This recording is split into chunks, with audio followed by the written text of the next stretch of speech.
The building and construction sector accounted for around 37% of energy and process-related global CO2 emissions in 2021. Buildings are emitting a lot of greenhouse gases, and that's because heating large spaces requires a lot of energy, and most of that heat doesn't even stay very long in the room where it's needed. This is why Tom McGee founded X-Heat, a company that's created an alternative method to heating that requires substantially less energy while also eliminating harmful pollutants that traditional heaters produce. Check out this episode to learn about the technology that allows people to heat buildings sustainably.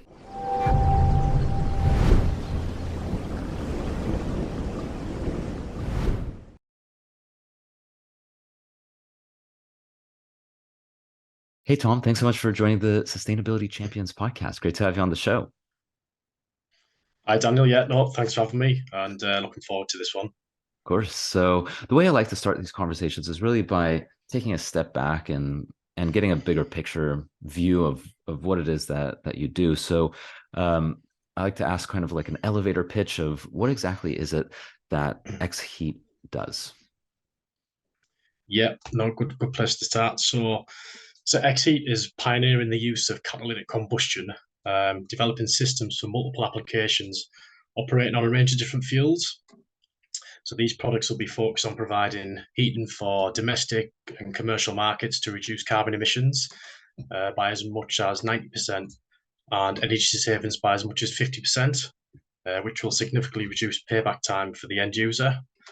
Now, this is critical to governments right across the globe who have laid out these roadmaps to be carbon neutral by 2050, because over a third of carbon emissions produced comes from space heating in the domestic and commercial sector. And these are areas which X-Heat has a solution for. So we are the first mover in the industry to commercialize catalytic technology, and that's our flagship product, Nano-Heat, which is fully certified for UK and European markets. Amazing. Well, it sounds like a really big opportunity, and there's a lot to go through. So, first of all, I'm actually really surprised to hear that a third of carbon emissions. What was it you said? A third of carbon emissions in the in. From yes, so from space heating. So these are activities that are taking place in domestic or commercial buildings, which are providing heating and hot water. Uh-huh. Yeah, so space heating activities, and yeah, the latest statistics show that yeah, a third of carbon emissions or green carbon emissions and greenhouse gas emissions are produced from this activity.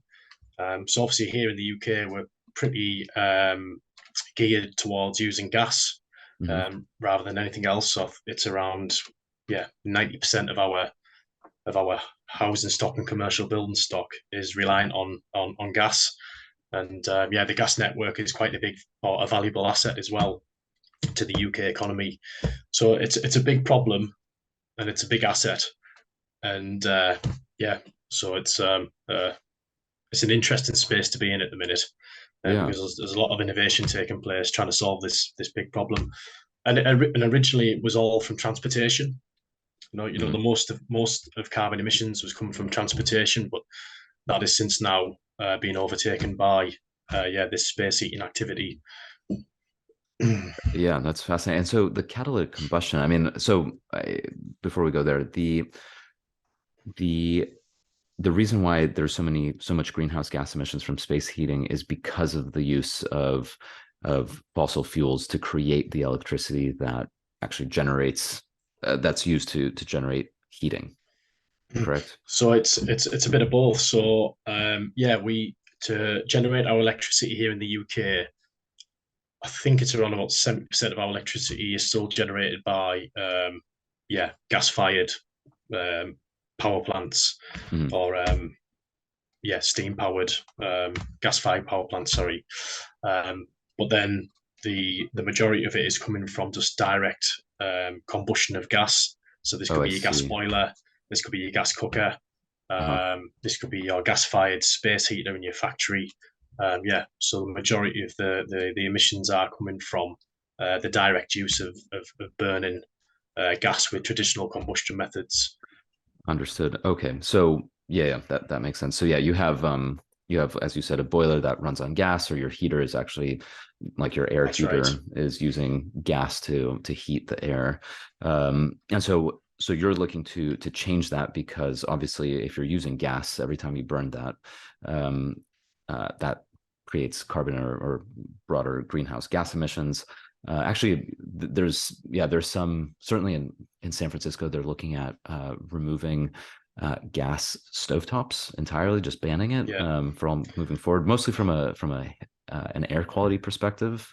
It's Um, NOx emissions. That's right. There's a big campaign at the minute in America. I'm not sure of the actual regions it's happening in, uh, but yeah, and it's happening over here in the UK as well, where yeah, NOx emissions, which are historically known to cause respiratory issues. They're now saying that yeah, all these gas cooker stoves that we have in our houses are actually producing yeah, NOx emissions, which are obviously bad for our health. right. So yeah, there's quite a lot of research that's going into this now, and research papers coming out saying that yeah, we need to yeah ban these gas cooker stoves. Um, so yeah, no, that's right. That's exactly right. NOx emissions is one of the main greenhouse emissions that's getting Mm. produced by direct use of gas. Yeah, and so what you're doing with your new product, Nano-Heat, is taking advantage of catalytic combustion. So what is catalytic combustion? I mean, it sounds advanced and impressive. Yeah, so I mean, well, firstly, so what we're comparing catalytic combustion to is traditional combustion. Mhm. So traditional combustion is like your gas cooker stove, where you have a spark igniter, which then ignites the gas, and that then ignites and turns into a flame, a stable flame. That flame then transfers the heat into whatever it is. It could be your kettle or your pan or whatever it is you might be cooking. Same with your gas boiler, it's a spark ignition, which ignites a volume of gas and air, creates a flame. That's then transferred into a heat exchanger, which heats water. That goes around your heating system, provides heat through the radiators. So traditional combustion is all based around a spark igniter and the propagation of a flame. Catalytic combustion operates a little bit differently. So we don't have a spark and we don't have a flame. And what we have is there's many different types of catalysts, but the one that we're using is a catalytic combustor to generate heat, and it's essentially a porous fiber pad which has a makeup or a recipe of special precious metals inside of it. And when you introduce a fuel, so it could be natural gas, it could be LPG, it could be hydrogen, when you introduce the gas to this porous pad, there's a chemical reaction that takes place. So essentially, these precious metals break down the gas, and that causes the gas to become radical and bond with something. And in our scenario, it's air, so it oxidizes the gas. And then this chemical reaction generates three byproducts, which is infrared energy, which is heat, H2O, which is water vapor, and trace amounts of CO2. So we get to eliminate carbon monoxide and nitrous oxide, which again are like really bad for the environment. If you're looking at all of the greenhouse gases or carbon emissions, NOx and CO, it's around about 300. They have, I think it's around 300 times more GWP, which is greenhouse warming potential than CO2. Mm. So yeah, so using catalytic combustion versus traditional combustion is far cleaner. It's around about a 90% reduction in carbon emissions, greenhouse gas emissions. Wow. So that's complete elimination of NOx and CO, and then trace amounts of CO2. So yeah, pretty impressive, and yeah, pretty undiscovered as well. Absolutely. And I mean, a 90% carbon reduction is huge, especially considering that you're still using gas. Or I mean, I suppose you could use hydrogen, but we're not at a place right now where hydrogen is being pumped into every household. So what I like about this technology is that you're using the existing infrastructure. You don't have to make huge, sweeping, radical changes overnight in order to take advantage of a massive carbon reduction. Exactly. So that is one of the big selling points is that yeah, the governments have laid out these roadmaps to get carbon neutral, and when you read through all the documentation, it's in order for us to get there, we sort of need to take or make all these big radical overhauls or improvements to our existing network, which again is all cost. And who burdens the cost? It's normally the end user. Right. Whereas our solution sort of just uses the existing network. It can be retrofitted into the existing building, and it can reduce carbon emissions by up to 90%. So it just seems like if you were looking at climate change, trying to solve climate change from a practical point of view, using catalytic combustion seems like something which should be getting a lot of attention and be looked at. Yeah. And that's why we're so like fired up and excited about talking about this and trying to get out there and make people aware of what we are doing and what products we have available.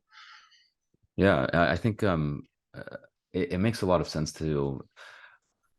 I personally believe that you have to do things step by step. There's a lot of. It seems to me like there are people in the sustainability movement who are looking for kind of a big radical jump, as in, we're using too many fossil fuels today. Maybe that's true. So let's shut it all off as soon as possible and just kind of move to renewables. But I really don't see that as a viable option. I wouldn't be surprised if in 20, 30, even 50 years, we're still using fossil fuels, because it has to be a slow, steady process of change. It takes a lot of work to power. It takes a lot of energy to power our society, and it's going to take a lot of work to build the infrastructure to get to that point. So this is a really important. It's kind of like it's a bridge. It's a stopgap. Exactly. So it's what took us 80 years to get to this point Oh, of wow. our society. Our society to get to where we are now with all these things that we have and all of this communication we have and Mm-hmm. traveling and whatnot. Mm-hmm. This this amazing world that we live in. It's all been done off fossil fuels, Exactly. and then to suddenly just turn that off and say we need to go renewable.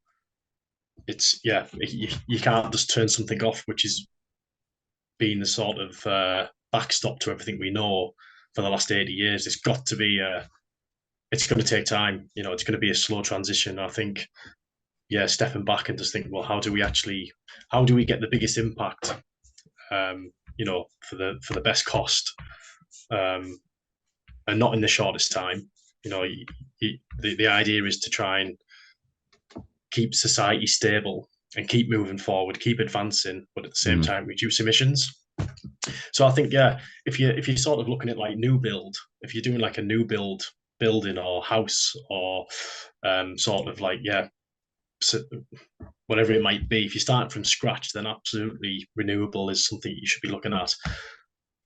But that's only a very small percentage of the problem, because it's all the existing stuff that's ticking over every day, like all the existing infrastructure we have, all the existing factories, distribution, warehousing, manufacturing, homes, all these things are heavily reliant on fossil fuel at the minute. So it's like, how do we best serve that industry? And that's where I think catalytic combustion can seamlessly help that industry get to where it needs to get to without making any sort of um, giant overhaul and disruption. Yeah, which I mean, giant overhaul is very expensive. Retrofitting cuts that cost substantially. And if I wrote it down correctly as you were talking, you said that it's a 50% price reduction as well for the end user, by including a nano heater in their buildings. How does that work? I mean, Yeah. where's that savings coming from? So for Nano-Heat, yes, this is a product which is being designed to provide space heating in any sort of commercial environment. So this is an environment where you've got people working in large open spaces.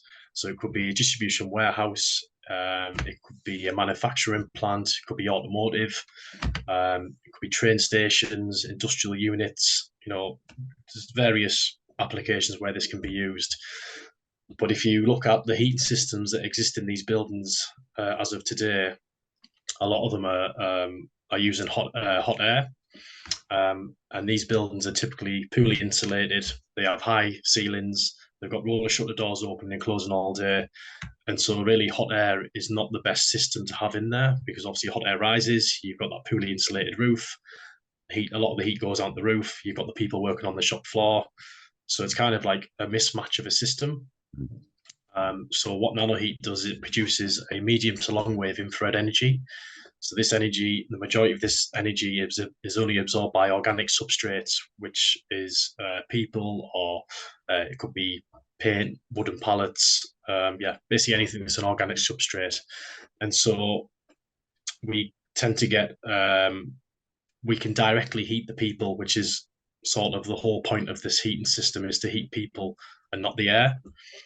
So you can reduce your energy consumption quite significantly, because if you look at the sort of heat loss of a building and you're using hot air, a lot of that energy is just escaping out on the roof. So you've got to overcome that heat loss basically with more energy. So yeah, we can, from the projects that we've accomplished so far, it's been around 45 to 50% energy saving on the gas bill. And we would be confident in seeing that being repeated on the projects we've got in the pipeline. That's So incredible. it's a bit of a Sorry, it's a go bit on. of a rethink.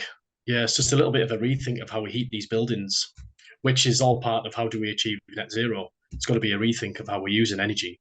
Mm-hmm. Um, so again, it's looking at the floor plan of a building and thinking, right, well, where do people work? Because a lot of these buildings are just like full of stock or areas that don't need heating, but the actual heating system is geared up to heat the whole building. So again, Nano-Heat is looking at, well, let's look at your floor plan. Let's see where people are working.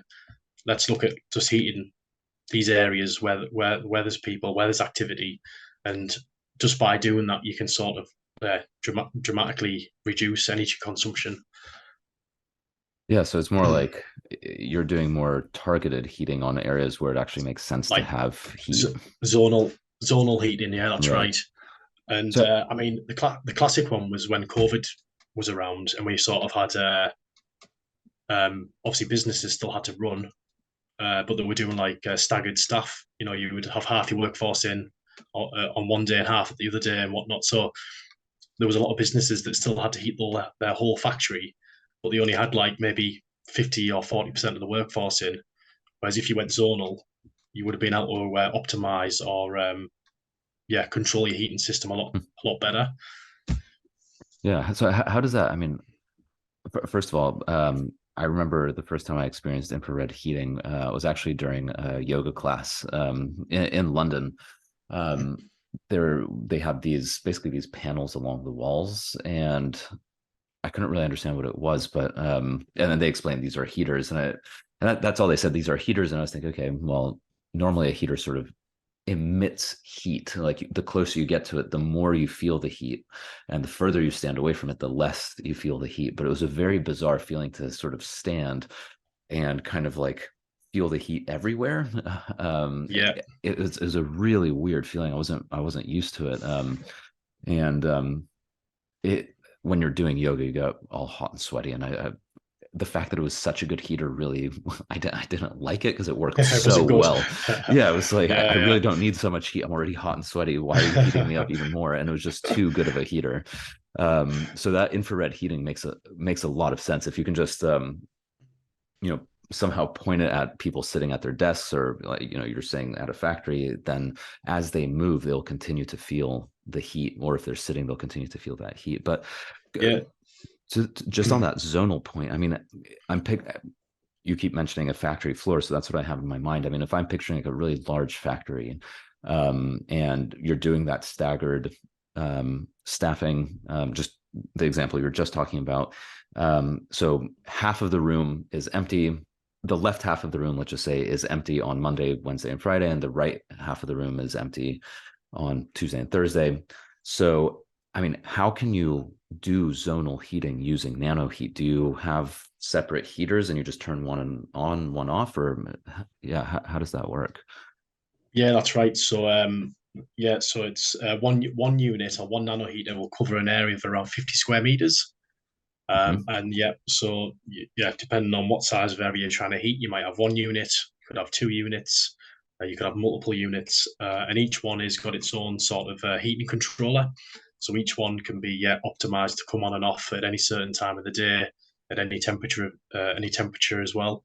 And these can all just be manually programmed by the operator. And that's sort of working out what areas need to be heated, and then working out how many heaters you would need to heat that area, and then each one could be independently controlled. Mm-hmm. And so all of the, I mean, we've been talking about factories and everything, and you did mention that it's for commercial use. Is it commercial use only, or can it also be used in the home domestically? So domestic homes is a sort of a different appliance. Okay. So it's a different sort of heating system. We typically use a wet system, which is a radiator system with water going through it. Right. So the application would be it'd be sort of in a different box, if you like. But we are working on other products. So we're working on some products for the leisure industry. So this would be like an outdoor sort of environment. So this would be bars, restaurants, places like that. Again, you probably experienced these in London. So they have like propane gas heaters. So these are like these fancy ones with the naked flames running through them, Oh and they yeah. look really nice. But I mean, they're super inefficient. Again, it's all based around hot air, and the burner's normally at the top. So all your heat's rising. That's why they have that big hood on the top to try and reflect the energy down. But super wasteful in heat, high pollutant emissions. And that's another product that we are developing and hopefully bringing to market soon Mm. to sort of target that leisure industry. Mm-hmm. And we've won various grants from the government to develop these products. So it's good to sort of get that feedback from the government that this technology that we're working with is getting well received, and they're getting behind it. So we've got some interesting products coming in the pipeline over the next couple of years. Yeah, well, congratulations on receiving those grants, and you're absolutely right. I mean, those outdoor patio heaters where it's just like it looks like kind of like a palm tree. It's a stick with a flame on top and Yeah, the hood. Those things are so funny to me because if it's cold outside and you're sitting at a table like at a restaurant and your head gets so yeah, hot, yeah, and then the rest exactly. of your body is still freezing, and it's just the worst. I mean, it's so uncomfortable and it feels absolutely pointless. Yeah, it's just like badly designed, isn't it? Yeah. It's you need to get really you either have to get really close to it, or it's situated in a place where, like you said, it just basically cooks the top of your head. And really, the core of the body is where you want the most heat. Right. That's where we feel warmest when we're heating the core. So our design looks at trying to heat the whole body from like sort of head to toe. And so there's lots of design, like redesigns we've done on this patio heater to Mm. try and optimize it to provide the best heat possible to people outdoors. But like you had that experience when you were doing your yoga, you sort of the warmth feeling you get from it is different to if you experience like hot air. It's not a very nice feeling getting warmed with hot air. Imagine like holding a hairdryer in your face. It would be like super annoying. Right. But with infrared, it's more like what you would feel from the sun. So it's a Mm-hmm. lot more comfortable to work in. Mm-hmm. So that's like another advantage really of using catalysts to heat people, is it's a lot more it's a lot more comfortable to work in, if you like, than being blasted with hot air. Absolutely. Yeah. And it does really make a big difference. And it feels nicer and it feels, well, I wasn't used to it, but it felt more natural. It felt like I was being warmed almost from the inside out rather than like That's from the right. outside in, which Yeah, made a big difference. and and there so on that that's kind of so where catalytic combustion was sort of invented for was for the offshore industry, or where you've got like volatile explosive atmospheres, because we don't have a spark igniter and a flame. You still need heat sources to do various tasks in them industries, but you can't obviously have the flame and the spark ignition because you've got these volatile atmospheres. The catalyst came into play there because we don't have them components. And one particular application was for drying paint. So a very boring application. But this is somewhere where the catalyst really came into its own. And for an example, let's say you've got like a marine engine. You've got a really big, heavy component made of metal. It could be like 3-4 tons, and the customer paints this particular component with paint. And the standard way of drying the paint was using hot air. But what would happen is the hot air would basically heat everything in the oven up, including the metal engine and all of the surrounding apparatus. So everything will get really hot, but it takes a long time to get up to temperature. Whereas with the infrared, like you mentioned there, it's sort of like warms you up from the inside out.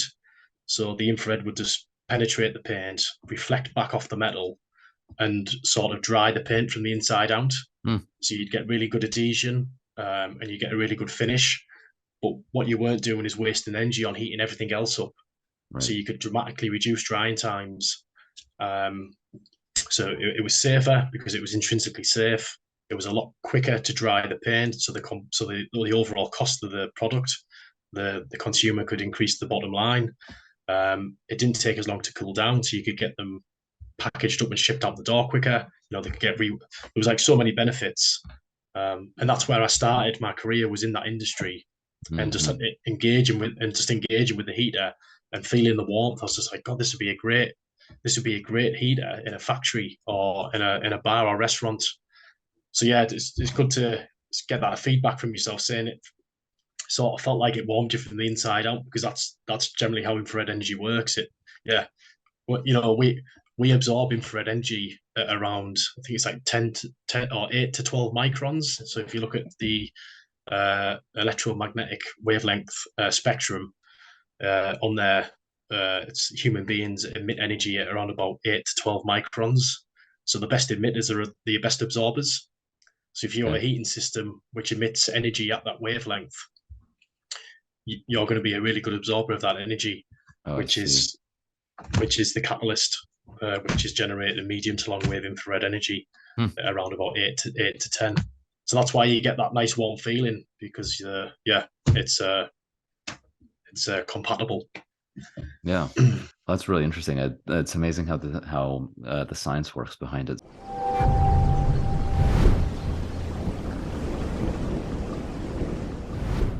What is next for X-Heat and with Nano-Heat? I know before we started recording, you were saying that it's a very exciting time for you because the product is now out on the market and ready to go. So is that all you're focusing on now? You're also focusing on, as you were saying, on the leisure sector, but yeah, what does the future hold really for you and the team at X-Heat? Yeah, so like I say, this product Nano-Heat is now available to buy. So now what we're doing is we're just engaging with as many professional installers, distributors, business, renewable wholesalers, basically anyone who is engaging in our industry and looking to offer their customers a low carbon heating solution.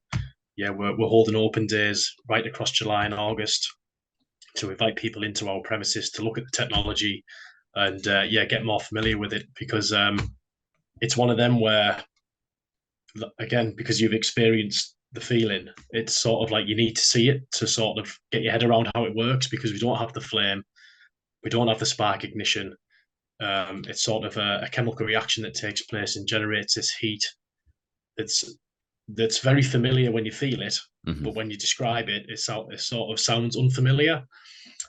So yeah, we're really just looking to scale this product, get as many people to come and see it, and engage with as many different people in the industry, and to take our product on and start distributing it. So really scaling, I would say, is where we're at now. We're looking to scale this product. And yeah, we've got some big projects in the pipeline that we're working on, which should be coming off in the next couple of months. Oh, that's very exciting. I as we're talking about it, and the more I get to learn about it, the more I see that it feels to me like it's a no-brainer, this technology and this solution. I would imagine the only potential challenge for some would be the cost of installing and removing the old hardware and installing the new hardware, but that should pay itself off, I would imagine, relatively quickly, considering that you see a 45 to 50% price, or rather cost reduction in your heating costs. So to me, it seems like there's just too many benefits. First of all, companies that are committed to having any form of climate change goals, whether it's their ESG policies or otherwise. This takes care of a huge portion of that. If cost is an issue for any business, which it's always an issue for every business, this business or this solution takes care of that. If you're looking for comfort for your employees and team members, this takes care of. I mean, it ticks so many boxes, and it just feels like a no-brainer solution. Yeah, to add to that, so regionally around the UK, there's lots of, and these are only going to become more available, but there's lots of government grants or incentives, which is obvious. In order for us to achieve this net zero target, the government's going to have to incentivize businesses to make change, because as you said before, it is slowly turning, but businesses operate on cost, and if it's not going to save them money, they're not going to change. So it's got to be incentivized somewhere. And so there is quite a few regions in the UK where there is funding available to buy our products. So you can get up to like a 30% incentive or subsidy off the government. So again, that all goes to help towards a return on investment. So in terms of like looking at cost to install, that can be offset with this government grant. And we sort of do all the legwork. So we look for all the government grants that are available. We'll help you fill in all the paperwork. And then obviously there is the final submission, which needs to be made by the business. But yeah, so it's, we're trying to make it as much of a no-brainer as possible. And that's why these open days that we're having through July and August, it's great to interact with all these different people, because we get asked so many different questions that you might not have thought about. And having just lots of amazing conversations really, and getting good positive feedback. Yeah, and I mean, it's great to hear that you're so supportive of businesses that are that want to do it, but may not know where to start, especially with the government grants. I mean, anything with the government, when it starts to getting grants or money from the government, it's a lot of paperwork and there's still a lot to consider. So considering the fact that you actually assist with that makes things a lot easier. So for anyone who wants to participate in the open day, take a look at the technology, speak to you about it, potentially purchase it, et cetera, et cetera. What's your website? What do you have social media that people can visit? What are the details for people who are interested? So the website is www.xheat.co.uk. There's a contacts page on there where people can fill in and get in touch. There's all the case studies on the website, so they can sort of get an inside look to how the product works and get feedback or hear back from the customers who have already adopted the technology. We're on all social medias. We're absolutely spamming the social media at the minute. So we're on LinkedIn, Instagram, Twitter, Facebook, TikTok. Loads of content on there, constantly being updated every day. And people can get in touch with us through them social platforms, whether it's a DM or a comment or whatever it might be. Get in touch, tell us what days suit you best, and we'll tailor it around that. And you can come to our offices in Teesside, and we've got the product set up there ready to demonstrate. We're getting lots of invitations at the minute. So July's nearly fully booked. Oh, wow. Got some dates in August as well. Amazing. Well, congratulations. I mean, it sounds like it's really moving forward, and I think this technology makes a lot of sense. There's a lot of clear benefits, even from just a comfort point of view. Even if you take out the cost and the energy reduction, as well as the pollutants that we were talking about earlier, I think there's a very clear benefit to everyone involved. So I wish you the best of luck, Tom, on moving forward with X-Heat, with the launch of Nano-Heat and the future products that you're looking at. I think what you're working on is really exciting, and it's a great time to really invest in it. So best of luck, and I can't wait to track your progress. Perfect. Well, we'll have to have a part two. That's it. Yeah. So it's super exciting about the future, and just engaging with as many different people as possible to come and take a look at the technology and see. Hopefully, we can add value to their business, or say to their end users. Amazing. Well, thank you again, Tom, and talk to you soon. Perfect. Cheers, Daniel. Thank you.